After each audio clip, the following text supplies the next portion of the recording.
Selamat pagi, saudara-saudariku yang terkasih. Pada hari ini kita akan mendengarkan cerita atau kisah mengenai perumpamaan tentang anak yang hilang yang terdapat dalam Lukas bab 15 ayat 11 sampai 32. Perumpamaan tentang anak yang hilang ini menceritakan di mana ada seseorang yang mempunyai dua orang anak laki-laki.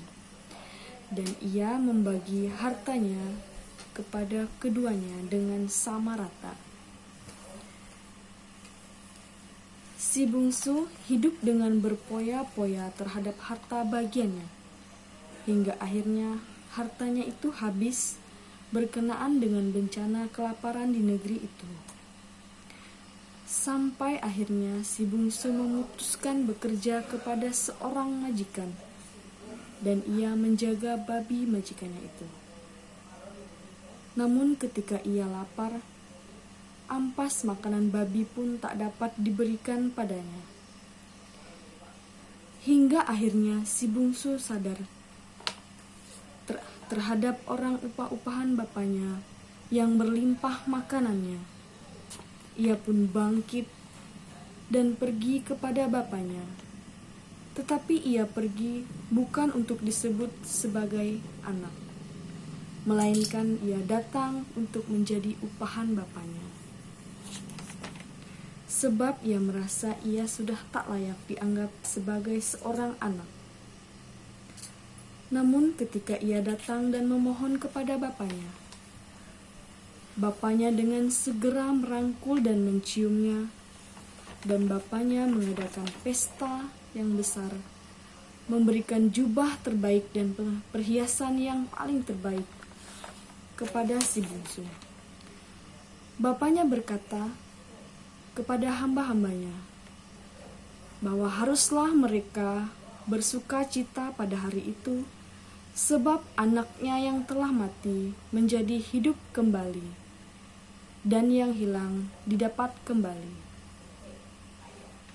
Namun ketika anak sulung datang dari ladang, ia bertanya-tanya akan pesta di rumah bapaknya. Dan ada seorang hamba menjawab pertanyaannya. Hamba itu mengatakan, pesta yang besar karena adiknya telah kembali.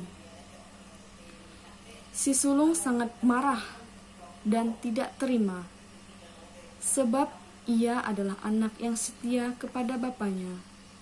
Namun ia tak pernah diberikan pesta yang luar biasa. Tetapi sebaliknya pada si bungsu yang hidup seronok, ketika datang, ia disembelihkan seekor lembu tambun. Namun ketika ia marah, bapa datang dan berkata kepada si sulung, "Anakku, engkau selalu bersama-sama dengan aku, dan segala kepunyaanku adalah kepunyaanmu. Kita patut bersuka cita dan bergembira, karena adikmu telah mati dan menjadi hidup kembali. Ia telah hilang dan didapat kembali." Saudara-saudari yang terkasih, perumpamaan tentang anak yang hilang ini menggambarkan bentuk kesetiaan Allah terhadap umatnya. Meskipun umatnya atau hambanya seringkali melukai dan menyakiti hatinya, terutama dalam hal berbuat dosa dan kelalaian, Tuhan tak akan pernah sekalipun meninggalkan umatnya. Meskipun umatnya melakukan kesalahan yang begitu berat, ia tetap setia, mengasihi, dan mengampuni umatnya. Dan yang terjadi pada anak sulung, ia berpatokan pada keinginan upah dan perlakuan khusus oleh bapaknya. Padahal seluruh milik bapaknya adalah miliknya juga, karena di mata Bapa semua adalah sama. Dalam perumpamaan ini juga, Tuhan ingin mengajarkan kepada kita bahwa kenikmatan duniawi dan meninggalkan Tuhan hanya akan mendapatkan petaka buruk. Kenikmatan yang sesungguhnya adalah ketika kita selalu bersama Tuhan, bersekutu dan berhubungan dengan Tuhan. Maka dari itu, saudara-saudariku yang terkasih, kiranya kita harus selalu hidup berdampingan dengan Tuhan.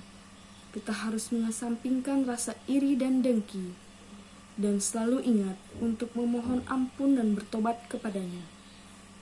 Seperti Allah yang selalu dengan setia mengulurkan tangannya untuk mengampuni kita, begitu pula yang harus kita lakukan terhadap orang tua, saudara, dan sesama kita.